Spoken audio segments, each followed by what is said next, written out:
আসসালামু আলাইকুম ওয়া রাহমাতুল্লাহি ওয়া বারাকাতুহু। ইসলামের জীবনের দর্শক, আশা করি আল্লাহর অশেষ মেহেরবানি ও দোয়ায় আপনারা সবাই সুস্থ ও নিরাপদে আছেন।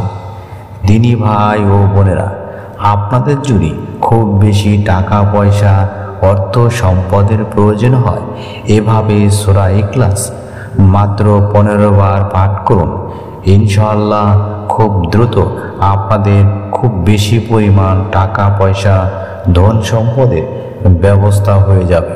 আমি এতটুকু নিশ্চয়তা দিচ্ছি যে আজকের আমলটি যদি আপনারা মনে বিশ্বাস ও ধৈর্যের সাথে আমল করেন, আপনাদের যে পরিমাণ টাকা পয়সার প্রয়োজন তার চেয়ে অধিক পরিমাণে পেয়ে যাবেন আল্লাহর রহমতে। দিনী ভাই ও বোনেরা, আমি আপনাদের এতটুকু বলবো, আপনারা যদি আজকের আমলটি করেন, আমলটি করতে দেরি কিন্তু দেখবেন চোখের পলকে আপনাদের টাকার ব্যবস্থা হয়ে যাবে।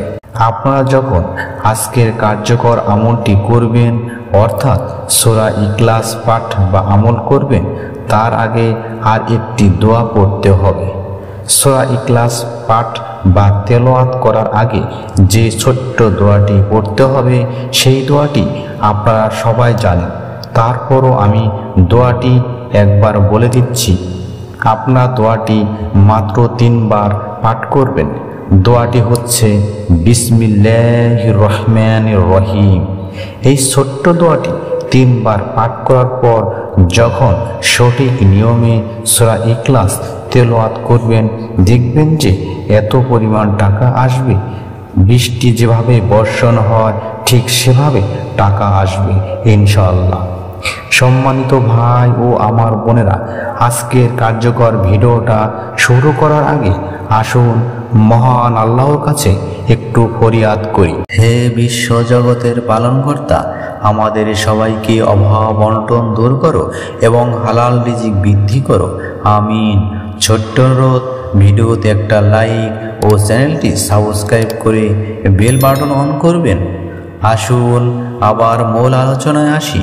আপনারা যদি ধনী বা কোটিপতি হতে চান অথবা প্রচুর টাকা পয়সা ধন সম্পদের মালিক হতে চান, তাহলে আমি আপনার মুসলিম ভাই হিসাবে আজকের আমলটি করার জন্য অনুরোধ করব। আজকের আমলটি নারী বা পুরুষ সবাই করতে পারবেন। শুধুমাত্র ওযু ও পবিত্র অবস্থায় আমলটি করবেন। আমি এখন খুব সহজভাবে আমলটি বুঝিয়ে দেওয়ার চেষ্টা করব। মহান আল্লাহ যদি তৌফিক দেন। আমলটি করার আগে আপনারা কিছু নিয়ম মেনে চলবেন। আমলটি যখন করবেন, আপনার আশেপাশে কেউ না থাকলেই ভালো। এমনকি আমলের কথা গোপন রাখবেন। এবং সর্বশেষ নিয়ম হলো সূরা ইখলাস সহিভাবে তেলাওয়াত করবেন। আপনারা সবাই জানেন, সূরা ইখলাস একবার পাঠ বা তেলাওয়াত করলে পবিত্র কোরআন মাজিদ 1/3 তেলাওয়াতের সওয়াব পাওয়া যায়। আপনারা যে ভাই ও বোনেরা আমলটি করবেন, কমেন্টসে 3 বার আমিন লিখবেন। এখন আমলের নিয়ম বিস্তারিত।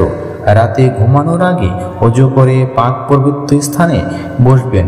এরপর বিসমিল্লাহির রহমানির রহিম এভাবে 3 বার পাঠ করবেন। এরপর সূরা ইখলাস, কুল হুয়াল্লাহু আহাদ, আল্লাহুস সামাদ, লাম ইয়ালিদ ওয়া লাম ইউলাদ ওয়া লাম ইয়াকুল লাহু কুফুয়ান আহাদ। আপনারা এই সূরা ইখলাস মাত্র 15 বার পাঠ করবেন।